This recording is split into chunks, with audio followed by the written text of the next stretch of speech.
Good morning, everybody. Welcome to the March 12th edition of the Tucson Mortgage Weekly. I'm Todd Abelson here in Tucson, Arizona. Thank you very much for tuning in. Okay, what happened last week? Well, there were two real key events, and in effect, the markets kind of sort of shrugged them off. The first one was that the jobs report came out last Friday, and although the news was very good, it was in line with expectations. The market kind of sort of shrugged it off.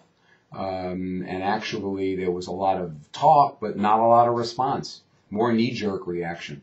The other thing that happened, which was of real notoriety, was that 96% of all investors in Greek bonds agreed to take a cut in the value to the tune of $132 billion. So understand that everybody who owned the bond pretty much lost most of the value of it, but I guess they decided getting pennies on the dollar was better than getting zero.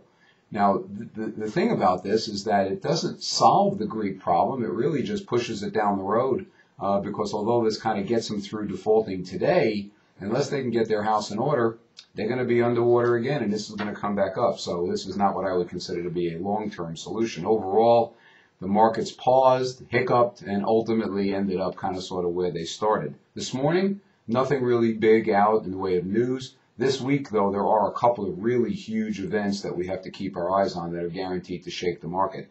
On Tuesday, of most importance, is the Federal Open Market Committee meeting minutes are coming out, and we're going to have to hear what Bernanke is saying about inflation and, more importantly, what the Fed's going to do.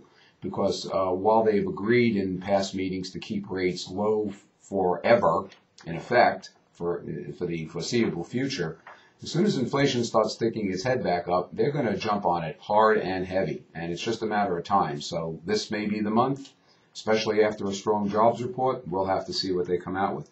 Retail sales are coming out, also is going to show what's going on in the market. Thursday, there's some very important manufacturing numbers, and then Friday, the other component is inflation data is coming out. The CPI and personal expenditure numbers, both really important measurements of inflation. It's going to go hand in hand with what Bernanke and the Feds are saying on Tuesday. So realistically, those are the wild cards that I'm seeing this week. What are the Feds going to say on Tuesday, and what are the reports going to show on Friday? Right now, rates are still great, and indications are this is as low as it's ever going to get. So if you have an opportunity to lock in, I would always suggest you do that sooner rather than later, given the market that we're in. Also, the new HARP 2 stuff is coming out. Don't forget to check out the website, TucsonMortgages.com. I'm Todd Abelson, and make it a profitable week. Bye-bye.